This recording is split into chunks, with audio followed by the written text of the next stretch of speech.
Hello students, welcome to Defense for Malayalam. അപ്പോൾ ഇന്ന് നമ്മൾ പഠിക്കാൻ പോകുന്നത് മാത്സിൽ ഒരു ടോപ്പിക്കാണ്. അതാണ് ഇൻഡിസസ് ആൻഡ് സേർട്സ്. ഓക്കെ, ഇൻഡിസസ് ആൻഡ് സേർട്സ് എന്ന് പറയുന്ന ടോപ്പിക്കാണ് നമ്മൾ ഇന്ന് പഠിക്കണം. അപ്പോൾ നമുക്ക് ആദ്യം ഈ ഇൻഡിസസ് എന്താണെന്ന് നോക്കാം.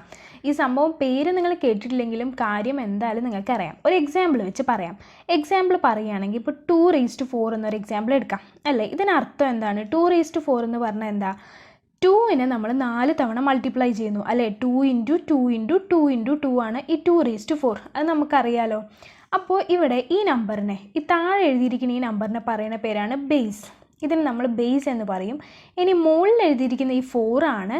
നമ്മൾ 4നെ എങ്ങനെ പറയാമെന്ന് വെച്ചാൽ 4 is the index of 2 എന്നാണ് നമ്മൾ പറയുക. എന്താ പറയുക? 4 is index of 2. ഇൻഡെക്സ് എന്ന് പറയുന്നത് ഒരു സിംഗുലാർ. പ്ലൂറലായിട്ട് നമ്മളിപ്പോൾ കുറേ ഉള്ളപ്പോൾ നമ്മൾ പറയും ഇൻഡിസസ് എന്ന്, സിംഗിളായി പറയുമ്പോൾ നമ്മൾ ഇൻഡെക്സ് എന്ന് പറയും. അപ്പോൾ ഇതാണ് ഇതിൻ്റെ ആക്ച്വൽ കൺസെപ്റ്റ്. ഇനി നമ്മളിത് ജനറലൈസ്ഡ് ചെയ്ത് പറയുകയാണെങ്കിൽ ഒരു A⁴n എന്ന് പറയുന്ന ഒരു നമ്പറിൻ്റെ ബേസ് എന്ന് പറയുന്നത് AU ആയിരിക്കും. അതുപോലെ Nനെ എന്തായിരിക്കും പറയുക? N is the index of A എന്നായിരിക്കും നമ്മൾ പറയുക. ഇനി ഇതിന് എന്തൊക്കെ എക്സാമ്പിൾ? ഇൻഡിസസിൻ്റെ എക്സാമ്പിൾ എന്താ? ഏത് പവറും എടുക്കാം അല്ലേ. 3⁵ എന്ന് എടുക്കാം, 10⁻², 10² എടുക്കാം. ഇതിനൊക്കെ അർത്ഥം എന്താ? 3 is multiplied 5 times. ഇവിടെ 10 is multiplied 2 times. ഇതാണ് ഇൻഡിസസ് എന്ന് പറയുന്നതിൻ്റെ ജനറൽ കൺസെപ്റ്റ്. ഇനി നമുക്ക് ലോസ് ഓഫ് ഇൻഡിസസ് നോക്കാം. കുറച്ചധികം ലോസ് ഉണ്ട്, ഒരു 6 എണ്ണോ 7 എണ്ണോ ഉണ്ട്. അപ്പോൾ അത് നമുക്കൊന്ന് നോക്കിക്കഴിഞ്ഞാൽ പ്രോബ്ലം ചെയ്യാൻ വളരെ ഹെൽപ്ഫുൾ ആയിരിക്കും. അപ്പോൾ ഇതാണ് നമ്മൾ ഇനി പറയാൻ പോകുന്നതാണ് ലോ ഓഫ് ഇൻഡിസസ്. ഈ പ്രോപ്പർട്ടീസ് നമുക്ക് വളരെ ഹെൽപ്ഫുള്ളാണ്, അതുപോലെ തന്നെ വളരെ ഇമ്പോർട്ടൻറ്റുമാണ്. വളരെ ഈസിയാണ് ഓർത്തിരിക്കാൻ. ഫസ്റ്റ് വൺ എന്ന് പറഞ്ഞാൽ A⁻0 = 1. അതായത് ഏതൊരു നമ്പറിൻ്റെ കൂടിയും റേസ് ടു പവർ 0 ആണെങ്കിൽ നമുക്ക് എന്തായിരിക്കും ആൻസർ? 1 ആയിരിക്കും. ഏത് നമ്പർ എടുത്തു കഴിഞ്ഞാലും അങ്ങനെയാണ്. 3⁻0 എന്ന് പറഞ്ഞാൽ 1 ആയിരിക്കും. 4⁻0 അങ്ങനെ ഏത് നമ്പറിൻ്റെയും റേസ് ടു 0 എന്നുള്ള എടുത്തു കഴിഞ്ഞാൽ 1 എന്നായിരിക്കും നമുക്ക് ആൻസർ കിട്ടുക. ഇനി സെക്കൻഡ് പ്രോപ്പർട്ടി എന്താ, അല്ലെങ്കിൽ സെക്കൻഡ് ലോ എന്താ? A⁻m × A⁻n = AM + n. ഇങ്ങനെ ഒരു ഫോമിൽ നമുക്ക് രണ്ട് നമ്പേഴ്സ് കിട്ടിയെന്ന് വിചാരിക്കുക. ഫോർ എക്സാമ്പിൾ എടുക്കാം, നമുക്ക് 2³ 2² അല്ലേ. 2⁵3 2⁵2 തമ്മിൽ മൾട്ടിപ്ലൈ ചെയ്യുകയാണ്. അപ്പോൾ എന്തായിരിക്കും നമുക്ക് വേണ്ട ആൻസർ? അല്ലെങ്കിൽ ഈ ഫോമുലയിൽ നമ്മൾ സബ്സ്റ്റിറ്റ്യൂട്ട് ചെയ്യുമ്പോൾ നമുക്ക് എന്തായിരിക്കും കിട്ടുക? AM + n എന്നാണല്ലേ പറയണത്. അപ്പോൾ നമുക്ക് 2⁵3 + 2 എന്ന് എഴുതാം അല്ലേ. AM + n എന്ന് പറയുമ്പോൾ ഇത് എമ്മും ഇത് എന്നും, ഇത് രണ്ടും കൂടി ആഡ് ചെയ്ത് കഴിഞ്ഞാൽ നമുക്ക് എന്ത് കിട്ടും? 2⁵5 എന്ന് കിട്ടും. അപ്പോൾ ഇതായിരിക്കും ഇതിൻ്റെ ആൻസർ. അങ്ങനെ നമ്മൾ ഓരോ ലോയും സബ്സ്റ്റിറ്റ്യൂട്ട് ചെയ്യേണ്ടത്. ഇനി അടുത്തതോ ഡിവിഷൻ ആണെങ്കിലോ AM / A⁻n എന്നാണെങ്കിൽ നമുക്ക് ഈ ഫോമിൽ എഴുതാം. ബൈ എന്നുള്ള ഫോമിൽ എഴുതിക്കൂടെ? AM/A⁻n. അതിന് നമുക്ക് AM - n എന്ന് എഴുതാം. സെയിം എക്സാമ്പിൾ എടുക്കുകയാണെങ്കിൽ എന്തായിരിക്കും സംഭവം? ഇവിടെ 2³ / 2² ആണെന്ന് വിചാരിക്കുക. അപ്പോഴോ A എന്ന് പറയുന്നത് നമ്മൾ 2 ആണ് ബേസ്. അത് സെയിം ആയിട്ട് ബേസ് എഴുതുക. ഇനി മാറുന്നത് ഏതൊക്കെ? എമ്മും എന്നും ആണ് മാറുന്നത്. അപ്പോൾ 3യും 2വും. അപ്പോൾ 3 - 2 എന്ന് പറയുന്നത് 1 ആണ്. അപ്പോൾ 2⁻1 എന്ന് പറയുന്നത് എത്രയാണ്? നമുക്ക് 2 തന്നെയാണ് ആൻസർ കിട്ടുക. അപ്പോൾ അതാണ് അതിൻ്റെ ആൻസർ. ഇനി ഫോർത്ത് ലോ എന്താ? A⁻m⁴n = A⁻mn. ഇങ്ങനത്തെ ഒരു ഫോമിലാണ് തന്നതെങ്കിൽ ബ്രാക്കറ്റിൻ്റെ ഉള്ളിലും പുറത്തുള്ളത് നമുക്ക് മൾട്ടിപ്ലൈ ചെയ്ത് എഴുതാൻ പറ്റും. അതിനൊരു എക്സാമ്പിൾ എങ്ങനെ നോക്കുക? ഇപ്പോൾ 2² എന്ന് പറഞ്ഞു. അപ്പോൾ എന്തായിരിക്കും? 2² ആണ് കേട്ടോ, ഇത് 2² ആണ്. അപ്പോൾ 2² എന്ന് പറഞ്ഞാൽ ബേസിന് അതേപോലെ എഴുതുക. 2 × 3 6. അപ്പോൾ ഇതായിരിക്കും റിക്വയർഡ് ആൻസർ. ഇനി അടുത്തത് AB⁻m നമുക്ക് A⁻m × B⁻m എന്ന് എഴുതാം. ഈ പവർ രണ്ട് വ്യത്യസ്ത നമ്പേഴ്സാണ് ഇവിടെയെങ്കിൽ ഈ പവർ രണ്ടിനും സബ്സ്റ്റിറ്റ്യൂട്ട് ചെയ്യാം. A⁻m × B⁻m. ഇനി അടുത്തതോ AB⁻m എന്ന് പറയുമ്പോൾ AM / B⁻m എന്ന് എഴുതാൻ പറ്റും. അതുപോലെ A⁻m എന്ന് പറയുമ്പോൾ 1/A⁻m എന്ന് എഴുതാം. ഏതൊരു നമ്പറിനെയും നമുക്കിപ്പോൾ x⁻−1 നമ്മളിതിന് x ഇൻവേഴ്സ് എന്നൊക്കെ പറയില്ലേ. അപ്പോൾ എങ്ങനെ എഴുതാം? 1/x എന്ന് എഴുതും. അതുപോലെ ഏതൊരു നമ്പറിൻ്റെയും നെഗറ്റീവ് എവിടെ ഉണ്ടെങ്കിൽ നമുക്ക് ഡിനോമിനേറ്ററിലേക്ക് കൊണ്ടുവരുമ്പോൾ അതെന്തായിരിക്കും? അത് ആ പവർ പോസിറ്റീവായി മാറും ഡിനോമിനേറ്ററിൽ വരുമ്പോൾ. അപ്പോൾ ഇതൊക്കെയാണ് ലോസ് ഓഫ് ഇൻഡിസസ്. ഇനി നമുക്ക് പ്രോബ്ലംസ് ചെയ്യാം. അപ്പോൾ നമ്മൾ ഫസ്റ്റ് ക്വസ്റ്റ്യൻ ഇതാണ്. സിംപ്ലിഫൈ 4² × 2⁴ × 8. ഇതിന് നമ്മൾ സിംപ്ലിഫൈ ചെയ്യണം. നമുക്കുള്ള ഓപ്ഷൻസ് ഇതൊക്കെയാണ്. ഇതിനെ എങ്ങനെ സിംപ്ലിഫൈ ചെയ്യാൻ പറ്റും? ആദ്യം തന്നെ നമ്മളിതെല്ലാം സെയിം ബേസ് ആക്കണം. ബേസ് ആക്കി കഴിഞ്ഞാൽ പിന്നെ നമുക്ക് ഇതിൽ നമ്മൾ പഠിച്ച ഏതെങ്കിലും ലോസ് അപ്ലൈ ചെയ്ത് കഴിഞ്ഞാൽ നമുക്ക് ആൻസർ കിട്ടും. അപ്പോൾ നമുക്കറിയാം ഇതൊക്കെ 2ൻ്റെ ബേസിലാക്കുമായിരിക്കും ബെറ്റർ. കാരണം എന്താ? 2ൻ്റെ സ്ക്വയർ എന്ന് പറയുന്നത് 4 ആണ്. അപ്പോൾ 4ഉം 2ഉം തമ്മിൽ റിലേഷൻ ഉണ്ട്. ഇനിയോ 8 എന്ന് പറഞ്ഞാൽ എന്താ? 2³ വാല്യൂ ആണ് 8. അപ്പോൾ ഇതിനൊക്കെ നമുക്ക് 2ൻ്റെ ഫോമിലാക്കാം. 4നെ എങ്ങനെ എഴുതാം? നമുക്ക് 2² എന്ന് എഴുതാം. 4നെ മാത്രമാണ് നമ്മൾ 2² എന്ന് എഴുതിയിരിക്കുന്നത്. പിന്നെ അതിന് മുകളിലും ഒരു സ്ക്വയർ ഉണ്ട്, അതും നമ്മൾ ഇവിടെ സബ്സ്റ്റിറ്റ്യൂട്ട് ചെയ്യണു ഇൻറ്റു 2⁴. അത് അതുപോലെ തന്നെ എഴുതാം, കാരണം അതിൻ്റെ ബേസ് 2 ആണ്. 8നെ എങ്ങനെ എഴുതാം? 2³ എന്ന് എഴുതാം. ഇപ്പോൾ എല്ലാത്തിൻ്റെയും ബേസ് സെയിം ആയില്ലേ? ഇനി ഇതെങ്ങനെ ചെയ്യാൻ പറ്റും? നമ്മളൊരു ഫോമുല പഠിച്ചിട്ടുണ്ടായിരുന്നു, എന്തായിരുന്നു? a⁻m⁴n എന്ന് പറഞ്ഞു കഴിഞ്ഞാൽ നമുക്ക് ഇത് രണ്ടും മൾട്ടിപ്ലൈ ചെയ്യാം. അപ്പോൾ ഇവിടെ 2⁴ × 2 എന്ന് പറയുമ്പോൾ 2⁴ എന്ന് സബ്സ്റ്റിറ്റ്യൂട്ട് ചെയ്യാം. അപ്പോൾ ഇതും 2⁴, അടുത്തതും 2⁴ × 2³. ഇപ്പോൾ എല്ലാ ബേസും സെയിം ആയത് കാരണം നമുക്ക് ഈ പവേഴ്സ് നമ്മൾ ആഡ് ചെയ്താൽ മതി. 2⁴ + 4 + 3 ഇത് ആഡ് ചെയ്ത് കഴിഞ്ഞാൽ നമുക്ക് റിക്വയർഡ് ആൻസർ കിട്ടി. എന്താ 4 + 4 8, 8 + 3 എത്ര? 11. അപ്പോൾ 2⁻11 ആണ് കറക്റ്റ് ആൻസർ. നമ്മുടെ ഓപ്ഷൻസ് നോക്കി, ഓപ്ഷൻ ബി ആണ് അപ്പോൾ റൈറ്റ് ആൻസർ. ഓക്കെ, ഇനി നമുക്ക് സെക്കൻഡ് ക്വസ്റ്റ്യൻ നോക്കാം. സെക്കൻഡ് ക്വസ്റ്റ്യൻ സിംപ്ലിഫൈ ചെയ്യാനാണ്. 512 ഡിവൈഡ് ബൈ 8² × 8⁻0. അപ്പോൾ 8⁻0ൻ്റെ വാല്യൂ എന്താ? a⁻0ൻ്റെ വാല്യൂ നമ്മൾ എന്താ പറഞ്ഞത്? ഏത് നമ്പറും ⁻0 ആണെങ്കിൽ 1 ആണ്. അപ്പോൾ ഇതിൻ്റെ വാല്യൂ 1 ആണ്, അത് അവിടെ ഇരിക്കട്ടെ. ഇനി 512 ഇതിനെ നമ്മൾ ഡിവൈഡ് ചെയ്യേണ്ടത് 8² വെച്ചിട്ടാണ്. അപ്പോൾ നമുക്കിതിന് 8ഉമായിട്ട് എന്തെങ്കിലും റിലേഷൻ ഉണ്ടോ എന്ന് നോക്കണം, കാരണം ഇവിടെയൊക്കെ 8 ആണല്ലോ ബേസ്. അപ്പോൾ ഇതിനെ നമുക്ക് 8ൻ്റെ ബേസിൽ കൊണ്ടുവരാൻ പറ്റുമെന്ന് നോക്കണം. അത് എന്ത് ചെയ്താൽ മതി? 512 എന്ത് ചെയ്താലാണ്, എന്ത് വെച്ച് മൾട്ടിപ്ലൈ ചെയ്താലാണ് നമുക്ക് 8 വെച്ച് എന്ത് മൾട്ടിപ്ലൈ ചെയ്താലാണ് 512 കിട്ടുമെന്ന് നോക്കണം. അതിന് നമ്മൾ ജസ്റ്റ് ഇതിനെ എന്ത് ചെയ്താൽ മതി? ഡിവൈഡ് ചെയ്ത് നോക്കാം. 512 ഡിവൈഡ് ബൈ 8 ചെയ്താൽ 8 × 6 എത്രയാണ്? 48 ആണ്. അപ്പോൾ ബാലൻസ് എത്ര വരും? 3, 32.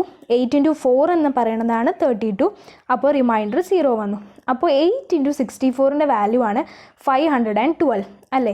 ഈ 64 എന്താ? 64 എന്ന് പറയുന്നത് 8ൻ്റെ സ്ക്വയർ ആണ്. അപ്പോൾ 8 × 8² എന്ന് പറയുമ്പോൾ ഇവിടെ 1 ഉണ്ട്. 8 എന്ന് പറയുമ്പോൾ 8⁻1 അല്ലേ? 8 × 8² എന്ന് പറയുമ്പോൾ അത് 8³ ആണ്. അപ്പോൾ 8³ വാല്യൂ ആണ് ഈ 512. അപ്പോൾ നമുക്ക് ഇവിടെ സബ്സ്റ്റിറ്റ്യൂട്ട് ചെയ്ത് കൊടുക്കാം. എന്ത്? 8³ ഡിവൈഡ് ബൈ 8². ഇതെന്തായാലും 1 ആയിപ്പോയി. അപ്പോൾ നമ്മളിതിനെ എന്ത് ചെയ്യണം എന്നാണ് പറയുന്നത്? ഈ ഫോമിലുള്ള എന്തിനാണെങ്കിൽ നമുക്ക് a⁻m/a⁻n എന്ന് പറഞ്ഞു കഴിഞ്ഞാൽ a⁻m - n. അപ്പോൾ ഈ പവർ തമ്മിൽ മൈനസ് ചെയ്യണം. അപ്പോൾ 3 - 2 എന്ന് പറഞ്ഞാൽ 1 ആണ്. അപ്പോൾ അതിൻ്റെ ആൻസർ എന്താ? 8⁻1. അത് തന്നെയാണ് ഈ 8. അപ്പോൾ നമ്മൾ ആൻസർ 8 ആണ്. ഓപ്ഷൻ ഡി ആണ് അപ്പോൾ നമ്മുടെ കറക്റ്റ് ആൻസർ. ഇനി നമ്മുടെ അടുത്ത ക്വസ്റ്റ്യൻ ആണ്, find the value of k if 3⁻k + 8 = 27⁻2k + 1. ഇതാണ് നമ്മുടെ ക്വസ്റ്റ്യൻ. അപ്പോൾ നമ്മൾ എന്തിൻ്റെ വാല്യൂ കണ്ടുപിടിക്കേണ്ടത്? കെയുടെ വാല്യൂ ആണ് കണ്ടുപിടിക്കേണ്ടത്. ഇതുപോലത്തെ ക്വസ്റ്റ്യൻ വന്നു കഴിഞ്ഞാൽ നമ്മൾ ആദ്യം ബേസ് സെയിം ആക്കണം. ബേസ് സെയിം ആയി കഴിഞ്ഞാൽ നമുക്ക് ഈ പവേഴ്സ് തമ്മിൽ ഇക്വേറ്റ് ചെയ്യാൻ പറ്റും. അപ്പോൾ ഇവിടെ നമ്മൾ എങ്ങനെയാണ് ഈ ബേസ് സെയിം ആക്കുക? ഈ 27ഉം 3ഉം തമ്മിൽ എന്തെങ്കിലും റിലേഷൻ ഉണ്ടോ? റിലേഷൻ ഉണ്ടല്ലേ? എന്താണ് ആ റിലേഷൻ? 3³ വാല്യൂ ആണ് 27. അതായത് 3 × 3 × 3 ചെയ്ത് കഴിഞ്ഞാൽ നമുക്ക് 27 കിട്ടും. അപ്പോൾ 27 പകരം നമുക്ക് എന്ത് എഴുതാൻ പറ്റും? 3³ എന്ന് എഴുതാം. അപ്പോൾ 3³ എന്ന് പറഞ്ഞിട്ട് 3⁻3. പിന്നെ എന്താ ഉള്ളത്? 3³ × 2k + 1. ഇനി ഇതിനെ നമുക്ക് എങ്ങനെ എഴുതാൻ പറ്റും? ഈ a⁻m × a⁻n എന്ന് പറഞ്ഞു കഴിഞ്ഞാൽ 3 × 2k + 1 എന്ന് എഴുതാൻ പറ്റും. ഇതിൻ്റെ വാല്യൂ എത്രയാണ്? ഇതിന് നമുക്ക് 3 × 2k എന്ന് പറയുമ്പോൾ 6k. ഇനി 3 × 1 എന്ന് പറയുമ്പോൾ 3. അപ്പോൾ നമുക്ക് 3⁻6k + 3 എന്ന് കിട്ടി. ഇവിടെ ഈ സൈഡിൽ എന്താ ഉള്ളത്? ലെഫ്റ്റ് സൈഡിൽ 3⁻k + 8 എന്നും ഉണ്ട്. നമ്മുടെ ബേസ് സെയിം ആയില്ലേ? ഇനി നമ്മൾ ജസ്റ്റ് ഈ പവേഴ്സിന് തമ്മിൽ ഇക്വേറ്റ് ചെയ്താൽ മതി. എങ്ങനെ ഇക്വേറ്റ് ചെയ്യുക? k + 8 = 6k + 3. ഇനി ഈ kനെല്ലാം ഈ സൈഡിലേക്ക് കൊണ്ടുവരാം അല്ലേ? അപ്പോൾ 6k ആ സൈഡിൽ 6k നിർത്തിയിട്ട് ഈ പോസിറ്റീവ് kനെ അങ്ങോട്ട് കൊണ്ടുപോകുമ്പോൾ എന്തായിരിക്കും? നെഗറ്റീവായിട്ട് മാറും. അപ്പോൾ 6k - k = ഇനി 8നെ ഇവിടെ നിർത്തിയിട്ട് ഈ -3 ഈ +3 അങ്ങോട്ട് പോകുമ്പോൾ -3 ആയിരിക്കും. അപ്പോൾ 5k = 5 എന്ന് കിട്ടി. k = 5 divide by 5 that is equal to 1. അപ്പോൾ 1 ആണ് നമ്മളുടെ റിക്വയർഡ് ആൻസർ. നമ്മൾ ഓപ്ഷൻസ് നോക്കി, ഓപ്ഷൻ ഏതാ അപ്പോൾ കറക്റ്റ്? ഓപ്ഷൻ എ ആണ് 1. ഇനി അടുത്ത ടോപ്പിക്കാണ് സേർഡ്സ്. സേർഡ്സ് എന്താണ്? ആദ്യം എക്സാമ്പിൾ പറയാം, എന്നിട്ട് ഡെഫിനേഷൻ പറയാം. നമ്മൾ 2³ = 8 എന്ന് എഴുതി അല്ലേ? 2³ വാല്യൂ 8 ആണ്. ഇനി നമ്മൾ 2 = ക്യൂബിക് റൂട്ട് ഓഫ് 8 എന്ന് എഴുതില്ലേ അല്ലേ? ക്യൂബ് റൂട്ട് ഓഫ് 8 അല്ലേ? അപ്പോൾ 2. അപ്പോൾ നമ്മൾ 2 = ക്യൂബിക് റൂട്ട് ഓഫ് 8 എന്ന് എഴുതും. ഇനി ഇത് ജനറലൈസ്ഡ് ചെയ്ത് നമ്മൾ പറയുകയാണെന്ന് വിചാരിക്കുക. In terms of a b എന്നൊക്കെ നമ്മൾ പറയുമ്പോൾ എന്താ? ഇത് a⁻n = b ആണ് അല്ലേ? അങ്ങനത്തെ ഫോമിലല്ലേ നമുക്ക് ഇത് തന്നിരിക്കണത്. ഇവിടെ n-ന് പകരം 3 ആണെന്നേ ഉള്ളൂ. അപ്പോൾ നമ്മൾ a = nth√b എന്ന് എഴുതും. ഇപ്പോൾ ഇതൊരു ഇററാഷണൽ നമ്പറായി. ഇററാഷണൽ നമ്പർ എന്ന് പറഞ്ഞാൽ റൂട്ടൊക്കെ വരുന്ന നമ്പേഴ്സൊക്കെ ഇററാഷണലാണ്. അപ്പോൾ ഈ ഇററാഷണൽ നമ്പറിനെയാണ് നമ്മൾ ഈ നമ്പറിനെ തേർഡ് ഓഫ് പവർ n എന്ന് പറയും. കാരണം ഇവിടെ പവർ n ആണ്. അപ്പോൾ ഇതെന്തായിരിക്കും? Third of power 3. മനസ്സിലായില്ലേ? അപ്പോൾ ഇനി ഒരു എക്സാമ്പിൾസ് ഇനി ഈ സേർട്സിന് പറയുകയാണെങ്കിൽ നമുക്ക് √3 പറയാം, പിന്നെ എന്താ പറയാൻ പറ്റുക, 4th റൂട്ട് ഓഫ് 4, പിന്നെ നമുക്ക് ക്യൂബിക് റൂട്ട് ഓഫ് 10, അങ്ങനെയെല്ലാം നമുക്ക് പറയാം. ഇതൊക്കെ നമ്മളുടെ സേർട്സ് ആണ്. ഓക്കെ, അപ്പോൾ ഇനി നമുക്ക് ലോസ് ഓഫ് സേർട്സ് നോക്കാം. ഈ ഇൻഡിസസിനുള്ള ലോസ് പോലെ സേർട്സിനും കുറച്ച് ലോസ് ഉണ്ട്, അത് വേഗം നോക്കാം. ഇതാണ് ലോസ് ഓഫ് സേർട്സ്. എന്താ പറയുന്നത്? എയും ബിയും 2 റാഷണൽ നമ്പേഴ്സാണ്, എമ്മും എന്നും 2 പോസിറ്റീവ് ഇൻറ്റീജേഴ്സുമാണ് നമ്മൾ ഈ പറയാൻ പോകുന്നതിലൊക്കെ. ഇനി നമുക്ക് ലോസ് നോക്കാം. ഫസ്റ്റ് ലോ എന്ന് പറഞ്ഞാൽ nth root of A B is equal to nth root of A into nth root of B. ഇങ്ങനത്തെ ഫോമിലാണ് നമുക്കുള്ളതെങ്കിൽ സെപ്പറേറ്റ് ആയിട്ട് ഇതിന് റൂട്ട് കൊടുക്കാം. അതായത് nth റൂട്ട് ഓഫ് 2 ഇൻറ്റു 3 ആണെങ്കിൽ എന്ത് ചെയ്യും? അല്ലെങ്കിൽ ഇതൊരു നമ്പറാണ് 30 ആണെങ്കിൽ നമുക്ക് 10 ഇൻറ്റു 3 എന്ന് എഴുതിക്കൂടെ? അപ്പോൾ nth root of 10 into nth root of 3 അങ്ങനെ കൊടുക്കാം. സെപ്പറേറ്റ് ചെയ്യാമെന്ന് മനസ്സിലാക്കണം. ഇനി അടുത്തത് nth റൂട്ട് ഓഫ്, ഇത് ഡിവിഷനാണ്, A by B is equal to separate ആയിട്ട് നമുക്ക് ചെയ്യാം, nth root of A divide by nth root of B. Third one എന്ന് പറയുന്നത് ഹോൾ റേസ് ടു n ആണെങ്കിൽ നമുക്ക് എങ്ങനെ എഴുതാം? നമ്മൾ സ്ക്വയർ ഒക്കെ ചെയ്യുമ്പോൾ സ്ക്വയർ റൂട്ടിനെ നമ്മൾ എങ്ങനെ എഴുതും? 1/2 എന്ന് എഴുതും അല്ലേ? സ്ക്വയർ റൂട്ടിനെ ആണെങ്കിൽ നമ്മൾ 1/2 എന്ന് എഴുതും. ക്യൂബിക് റൂട്ടിനെ ആണെങ്കിൽ നമ്മൾ എങ്ങനെ ചെയ്യും? 1/3 എന്ന് എഴുതും. അതുപോലെ nth റൂട്ട് ഓഫ് എനെ a റേസ് ടു 1/n എന്ന് എഴുതും. ഓക്കെ, ഇനിയിപ്പോൾ ഇത് ക്യൂബ് റൂട്ട് ഓഫ് എ ആയിരുന്നെങ്കിൽ നമ്മൾ എങ്ങനെ എഴുതിയേനെ? a റേസ് ടു 1/3 നമുക്ക് എഴുതാൻ പറ്റും. അതൊരു ലോ ആണ് ഇവിടെ. അപ്പോൾ a raise to 1/n whole raise to n എന്ന് പറയും. അപ്പോൾ 1/n ഇൻറ്റു n ചെയ്യാലോ. എന്നും എന്നും ക്യാൻസൽ ആയിട്ട് ബാക്കി എന്തേ ഉണ്ടാവുള്ളൂ? a മാത്രമായിരിക്കും ഇവിടെ ഉണ്ടാവുക. ഇനി ഫോർത്ത് ലോ എന്ന് പറയുന്നത് mth root of A whole raise to n എന്ന് പറയുന്നതിനെ mth root of A raise to n എന്ന് എഴുതാം. ഇതൊക്കെ നമ്മൾ ഓർത്ത് വെക്കണം, ഈ ലോസൊക്കെ. നമ്മൾ എന്തിനാണ് ഈ ലോസൊക്കെ പഠിക്കുന്നത്? നമുക്ക് ഈ സിംപ്ലിഫിക്കേഷൻ പ്രോബ്ലത്തിലൊക്കെ വേഗം യൂസ് ചെയ്ത് വേഗം ഉത്തരം കിട്ടാനാണ് നമ്മളിതൊക്കെ പഠിച്ചു വയ്ക്കുന്നത്.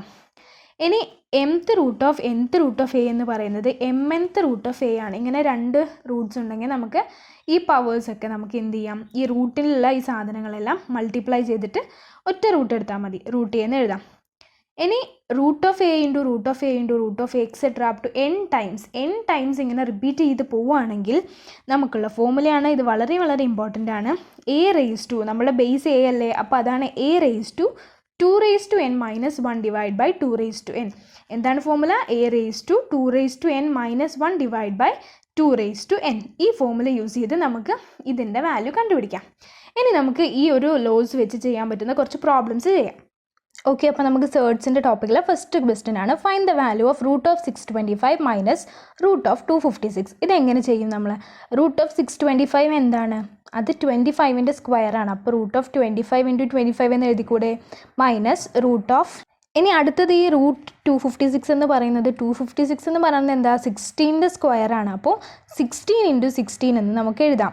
ഇനി നമ്മളൊരു ലോ പഠിച്ചിട്ടുണ്ട്, ഇതിനൊക്കെ സെപ്പറേറ്റ് ചെയ്ത് എഴുതാൻ പറ്റും അല്ലേ? Root 25 into root 25 minus root of 16 into root of 16 എന്ന് നമുക്ക് എഴുതാം. ഇനി നമുക്കറിയാം എന്താണ് റൂട്ട് 25 ഇൻറ്റു റൂട്ട് 25ൻ്റെ വാല്യൂ എത്രയാണ്? വെറും 25 ആണ്. 2 സ്ക്വയർ റൂട്ട്സ് നമ്മൾ മൾട്ടിപ്ലൈ ചെയ്ത് കഴിഞ്ഞാൽ നമുക്ക് ആ നമ്പർ ആയിരിക്കും കിട്ടുക. അതുപോലെ ഇവിടെ എന്തായിരിക്കും? 16 ആണ് വാല്യൂ. അപ്പോൾ 25 മൈനസ് 16 എന്ന് പറയുന്നത് 9 ആണ്. അപ്പോൾ ഓപ്ഷൻ ഏതാ കറക്റ്റ്? ഓപ്ഷൻ എ ആണ് 9. അപ്പോൾ ഇതാണ് കറക്റ്റ് ആൻസർ. ഇനി നമ്മുടെ നെക്സ്റ്റ് ക്വസ്റ്റ്യൻ ആണ്, cubic root of A is equal to 12. Then find the value of A. എയുടെ വാല്യൂ ആണ് നമുക്ക് കണ്ടുപിടിക്കേണ്ടത്. എന്തിൻ്റെ ക്യൂബിക് റൂട്ടാണ് ഈ 12 എന്ന് നമുക്ക് കണ്ടുപിടിക്കണം. അതിന് ആദ്യം എന്ത് ചെയ്യണം? നമുക്കറിയാം ഇങ്ങനെ വന്നു കഴിഞ്ഞാൽ A raise to 1/3 equal to 12 എന്ന് എഴുതാം. ക്യൂബിക് റൂട്ടിനെ നമുക്ക് എന്ത് ചെയ്യാം? ഈ എ റേസ് ടു 1/3 എന്ന ഫോമിൽ എഴുതാം. ഇനി 2 സൈഡും നമ്മൾ ക്യൂബ് ചെയ്യാം, ക്യൂബിങ് ഓൺ ബോത്ത് സൈഡ്സ്. അപ്പോൾ എന്ത് വരും? 2 സൈഡിലും ക്യൂബ് ചെയ്യുമ്പോൾ A raise to 1/3 the whole cube is equal to 12 cube എന്ന് എഴുതാം. ഇത് എന്ത് സംഭവിക്കും? 1/3യും 3യും തമ്മിൽ ക്യാൻസൽ ആയിട്ട് ഇവിടെ വെറും എ ആയിരിക്കും. എയുടെ വാല്യൂ എന്താ? 12 ക്യൂബാണ്. പക്ഷേ നമുക്ക് ഓപ്ഷൻസിൽ ഇങ്ങനത്തെ ഫോം അല്ല, ഇതിൻ്റെ ആപ്റ്റ് ആൻസർ തന്നെ നമ്മൾ കണ്ടുപിടിക്കണം. കറക്റ്റായിട്ട് നമ്മൾ 12നെ 3 തവണ മൾട്ടിപ്ലൈ ചെയ്യണം. 12 ഇൻറ്റു 12 ഇൻറ്റു 12. അപ്പോൾ നമുക്ക് കിട്ടുന്ന വാല്യൂ എന്തായിരിക്കും? 1728. അപ്പോൾ അതാണ് നമ്മുടെ answer and it is option C. അപ്പോൾ ഇതാണ് റൈറ്റ് ആൻസർ.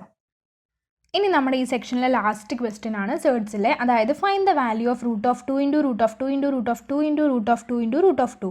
അപ്പോൾ ഇവിടെ എത്ര 2 ഉണ്ട്? 5 ടൈംസ് ഉണ്ട് അല്ലേ? 1 2 3 4 5.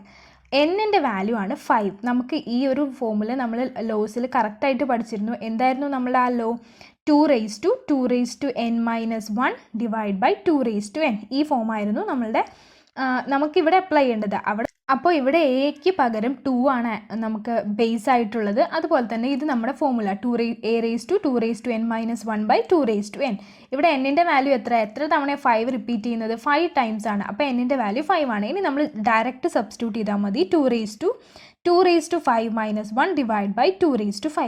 2⁵ വാല്യൂ എത്രയാണ്? 2 × 2 × അങ്ങനെ 5 ടൈംസ് ചെയ്യുമ്പോൾ നമുക്ക് കിട്ടുന്ന വാല്യൂ ആണ് 32.